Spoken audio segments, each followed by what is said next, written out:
Good evening বন্ধুরা, Rumpa's healthy food চ্যানেলে সবাইকে স্বাগত। আজ আমি আপনাদের জন্য বানিয়েছি চিংড়ি মাছ দিয়ে আমের টক। আর এটা গরমকালে এরকম হালকা টক খেতে সবার ভালো লাগে, তাই তার জন্য নিয়েছি দুটো শসা, একটি আম আর দুটো আলু। আর ওইগুলোকে আমি কেটে নিয়েছি। আর নিয়েছি চিংড়ি মাছ ফ্রাই করে নিয়েছি, লবণ, হলুদ, সর্ষে বাটা, সর্ষের তেল আর ফোড়নে নিয়েছি কালো সর্ষে আর লঙ্কা। দেখুন এইভাবে ফাইন পেস্ট করে নিয়েছি। এখন গ্যাসের ওভেনে কড়াই বসিয়ে তেলের মধ্যে দিয়ে দিলাম কালো সর্ষে আর লঙ্কা ফোড়নে, আর ওর মধ্যে দিয়ে দিলাম আলুটার মধ্যে দিয়ে দেব পরিমাণ মতো লবণ আর হলুদ দিয়ে আমি আলুটা ভালো করে নাড়াচাড়া করে নেব।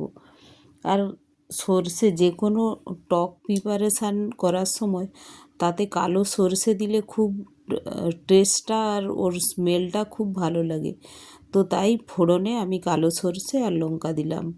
এখন ওই আলু নাড়াচাড়া করে ওর মধ্যে দিয়ে দিলাম শসা কুচানোটা, দুটো আমি শসা নিয়েছি। আর তার মধ্যে দিয়ে দিলাম সর্ষে বাটাটা। সর্ষেতে আমি একটু লবণ আর সর্ষের তেল দিয়ে ফাইন করে পেস্ট করে নিয়েছি। আর দেখুন এটা তাহলে এরকম এইভাবে পেস্ট করলে দেখবেন তেতো লাগে না। একটু নাড়াচাড়া করেই ওর মধ্যে দিয়ে দিলাম একটু জল। আমি আরও একটু এর মধ্যে জল দিয়ে দেব, যেহেতু একটু রস রস রাখবো টকটাতে, তাই এটা ভাতের সাথে মেখে খেতে খুব ভালো লাগে। তাই আরও একটু জল দিয়ে আমি ঢেকে দিলাম।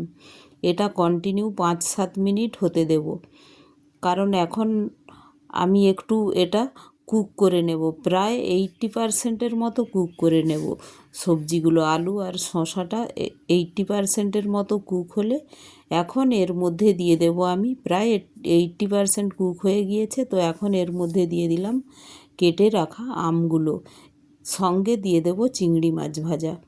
আর এটা দিয়ে চিংড়ি মাছ দিয়ে আর আমটা দিয়ে বেশি আর করতে হবে না, কারণ এগুলো 80% প্রায় কুক হয়ে গেছে। আর আম তো জানেন খুব তাড়াতাড়ি এটা কুক হয়ে যায়। তো দিয়ে আমি এটা নাড়াচাড়া করে ঢেকে এটা আরও 4-5 মিনিট আমি আরও কুক হতে দেব।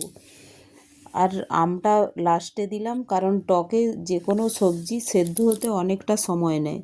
তাই আপনারাও আগে যে কোনো সবজি দিয়ে আমটা যখন বানাবেন তখন আমটা একটু কুক, অন্যান্য সবজিগুলো বয়েল হওয়ার পরেই আমটা দিয়ে একটু কুক করে নেবেন।